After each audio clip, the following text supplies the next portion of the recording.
दोस्तों, खबर दक्षिणी अमेरिका से, वेनेजुएला से, जहां परसों यानी 21 नवंबर को चुनाव हुआ था।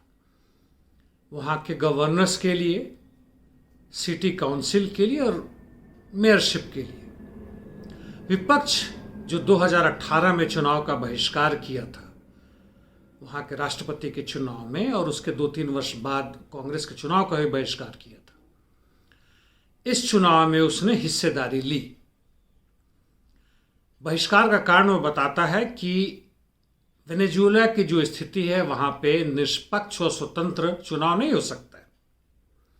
हालांकि इस बीच में यूरोपियन यूनियन के हस्तक्षेप के कारण उनसे लंबी वार्ता हुई वेनेजुएला के रूलिंग पार्टी के साथ, और उसके बाद से उन्होंने कहा कि वो अपने पर्यवेक्षक भेजेंगे और 130 से अधिक लोगों को भेजा, और साथ साथ वेनेजुएला की भी तरफ से, निकटतम देशों की तरफ से भी कई सारे और पर्यवेक्षक थे। और वहां की चुनाव का जो सबसे उच्चतम संस्था, उसने कहा बड़े ही निष्पक्ष ढंग से हुआ है, छोटी मोटी घटनाओं को छोड़ दें तो बड़े ही शांतिपूर्वक ढंग से हुआ। हालांकि कुल 42% ही लोगों ने मतदान में भाग लिया, वह बात अलग है, लेकिन चुनाव एक अच्छे तरीके से निकला। पूर्ण गणना अभी भी नहीं हो सकी है, लेकिन जो अभी तकरीबन हो चुके हैं उसका नतीजा यह है कि सोशलिस्ट पार्टी यानी रूलिंग पार्टी को 20 गवर्नरशिप मिला है, जबकि विपक्ष को केवल 3 मिला है। इसके पहले उनके 4 थे, यानी उनका तकरीबन सफाया हो गया। मेयर इलेक्शन में जो कारकास है, वहां की मुख्य राजधानी है, वहां भी रूलिंग पार्टी को ही चला गया है। और जहां तक विपक्ष की बात है वह तकरीबन सफाया हो चुका है। मुद्दतों के बाद से चुनाव में आए थे, बड़ी उम्मीद के साथ आए थे, कुछ फ्रस्ट्रेशन भी था।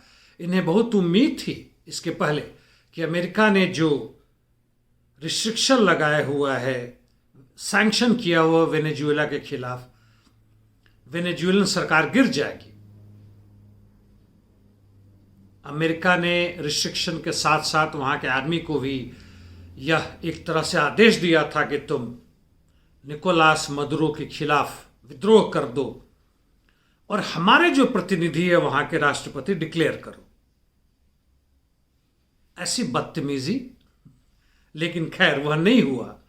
और यह जो यूरोपियन यूनियन, खासकर नॉर्वे की तरफ से जो बातचीत शुरू की गई, इनके सामने कोई चारा नहीं रहा, बल्कि चुनाव लड़ा और काफ़ी इन्होंने हंगामा किया, हर तरीके की उन्होंने बातें की, लेकिन इस बार उनका सफाया हो गया। अपोजिशन लीडर जो कैपिटल से, उनका कहना है कि हम असेसमेंट करेंगे पूरे चुनाव रिजल्ट के आने के बाद से, लेकिन उनके पास कोई चारा नहीं है। दूसरे अपोजिशन लीडर ने कहा कि वहाँ की जनता बदलाव चाहती है, इसलिए वो चुनाव में तो उन्हें लड़ना ही पड़ेगा, और 2024 की चुनाव की तैयारी करेंगे विपक्षी एकता के साथ, जब वहां राष्ट्रपति का चुनाव होगा, और वहां के अभी जो तत्कालीन राष्ट्रपति उन्हें हराने की पूरी कोशिश की जाएगी।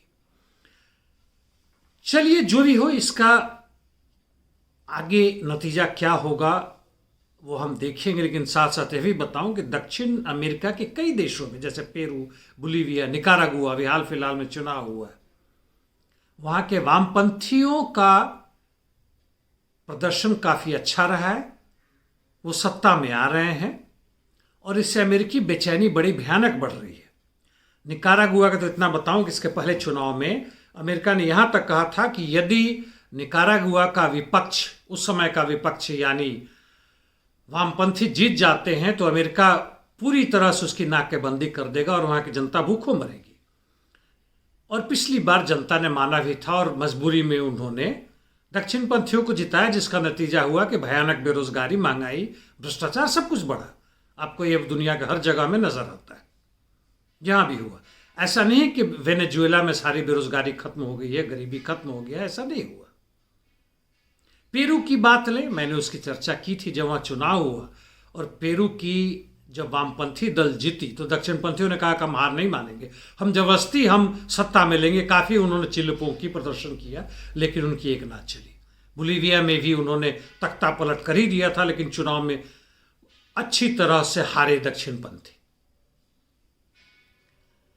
एक तरफ तो अमेरिकी साम्राज्यवाद ध्वस्त हो रहा है, उसके डॉलर जो अभी तक का आधिपत्य था वो खत्म हो रहा है, मिलिट्री के रूप से भी वो खत्म हो रहे हैं, और जहां तक उसका आर्थिक साम्राज्य था वह भी पार्श्व में जा रहा है। लेकिन फिर भी उसकी पूरी कोशिश है, बल्कि तब तक कोशिश रहेगी जब तक पूंजीवाद का एक छाया भी बचा रहेगा पूरी दुनिया में। वह कोशिश करेगा कि अपने आप को जीवित रखने के लिए वापसी करे। यूएसएसआर में उसकी वापसी के बाद से उसका मनोबल काफ़ी बढ़ा था, हालांकि अभी ऐसा नहीं कि उसका घटा है। कारण इसलिए नहीं कि वह बहुत कमज़ोर पड़ गया है, कुछ कारण यह है कि वामपंथी शक्तियां अभी भी अनाप शनाप कार्यों में व्यस्त हैं। क्रांति की तो बात ही खैर भूल चुकी हैं। तो चलिए हम वेनेजुएला की बात कर रहे थे। वेनेजुएला की जीत पे वहाँ की जनता को बधाई हो। हालांकि केवल 40 से 42% लोगों ने भाग लिया। उम्मीद करता हूँ कि आगे चलकर वो एक सही समाजवादी, वैज्ञानिक समाजवाद की संरचना की तरफ बढ़ेंगे। धन्यवाद दोस्तों।